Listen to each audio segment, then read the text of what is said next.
Hello everyone. गौराईसाठी नऊवारी साडी शिवण्यासाठी माझ्या क्लायंटने मला या 2 साड्या दिल्या होत्या. एक येलो आणि एक ग्रीन. याच्यात त्यांना पेशवाई किंवा राजलक्ष्मी नऊवारी साडी पाहिजे होती शिवून. पण त्यांनी काठपदर साडी न देता अशी डोला सिल्कची प्रिंटेड साडी दिलेली आहे. याचं कापड खूपच सैलदार असतं, तुम्हाला तर माहीत आहे. काठपदर साडी कशी स्ट्रेट राहते आणि त्याच्यामध्ये कुठेही प्लेन कपडा वगैरे नसतो. तर आपल्याला अखंड साडी जेव्हा भेटते ना, तेव्हा छानपैकी शिवता येते.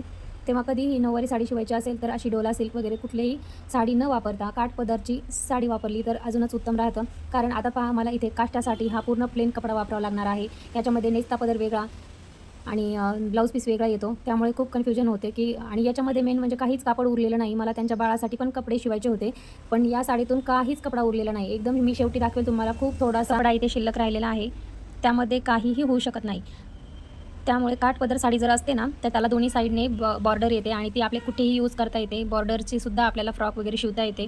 असं डोला सिल्क दिल्यामुळे मला यामध्ये जे प्लीट्स टाकलेल्या आहेत त्या पण अशा स्ट्रेट दिसत नाही आहेत आणि त्या पण अशा खाली पडलेल्या वाटत आहेत. त्यामुळे मला असं वाटतं की जेव्हाही आपल्याला गौराईसाठी असो किंवा छोट्या बेबींसाठी जर नऊवारी शिवायची असेल तर त्यांना काठपदरची साडी घ्या, जेणेकरून ज्या साडीचा आपण जसा लूक पाहिजे तसा देता येईल. इथे पहा, हा फक्त एवढाच कपडा शिल्लक राहिलेला आहे. त्याच्यामध्ये मी काहीच नाही करू शकत आणि ही आहे फायनल साडी. कशी झाली ते तुम्ही सांगा. कारण मला असं वाटतं जर काठपदर साडी दिली असती आणि कॉन्ट्रास्टमध्ये जर दिली असते तर या साडीचा लूक खूप सुंदर दिसला असता. कॉन्ट्रास्ट नसल्यामुळे सुद्धा या काठाचा हायलाईट होत नाही. बॉर्डरसुद्धा मला अशी खास करून उठावदार दिसत नाही आहे. तुम्हाला ही साडी कशी वाटली मला कमेंट करून नक्की सांगा. काठपदर साडीचा पहा किती सुंदर लूक येतो. जेव्हा काठपदर साडी असते तेव्हा प्लीट्स पण एकदम प्रॉपर दिसतात.